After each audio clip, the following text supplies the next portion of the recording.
patrimoine. Mercredi 3 novembre 2021, 11h07.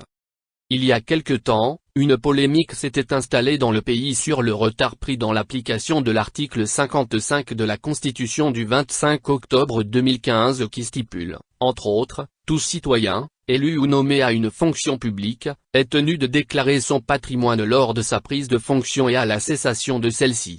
Certes, il y a eu une lenteur de la part des gouvernants à se mettre en conformité avec la loi. Mais cela ne saurait justifier toutes les insinuations autour de cet article de la Constitution. De là à parler de manipulation ou de manœuvre dilatoire, il y a manifestement un peu de la mauvaise foi.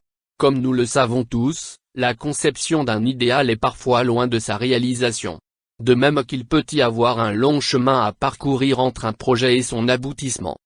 Le 25 octobre dernier, lors de l'audience spéciale solennelle de la Cour suprême au Palais de justice, les membres du gouvernement de la République se sont conformés à cette disposition, en procédant au dépôt de déclaration de leur patrimoine respectif. Ce qui, logiquement, devrait rendre inutile tout débat sur cette question. Mais non. De bons esprits ont encore trouvé à redire. Pour certains d'entre eux, cette déclaration de patrimoine, ainsi faite par les membres du gouvernement, n'est rien d'autre qu'un marché de dupes consistant, une fois de plus, à berner les Congolais. Une autre polémique à laquelle les Congolais veulent encore se satisfaire. Pourtant, la déclaration de patrimoine n'est qu'un inventaire de l'ensemble de biens détenus par de hautes personnalités identifiées par la loi, en raison de leur rang, leur statut ou leur fonction. Le gouvernement, dans un souci de transparence, s'est plié à cette exigence.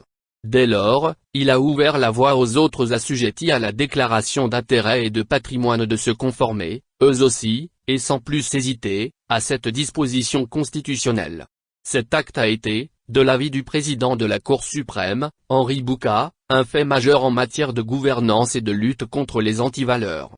En ceci que cette obligation a été mise en place afin de veiller à l'évolution patrimoniale des élus et des dirigeants. À la vérité, le gouvernement vient de mettre à mal la mauvaise opinion qui insinuait que la loi sur la déclaration de patrimoine n'était qu'une poudre aux yeux, destinée à distraire les citoyens. Une loi de pure forme qui ne connaîtrait jamais son application. Nous y sommes, cependant. Le ministère du Contrôle d'État, de la qualité du service public et de la lutte contre les antivaleurs dans les administrations publiques devrait se saisir de cette opportunité pour penser à créer une plateforme numérique sur laquelle les personnalités assujetties à la déclaration d'intérêt et de patrimoine pourraient faire leur déclaration des biens. Autant une telle initiative s'avère nécessaire, au regard des exigences de la loi quant aux informations à fournir et au nombre élevé de personnes concernées, autant elle faciliterait l'archivage des dossiers. Quitte à prendre les précautions nécessaires en vue de la préservation du principe de confidentialité des données. Valentin Occo. Édition.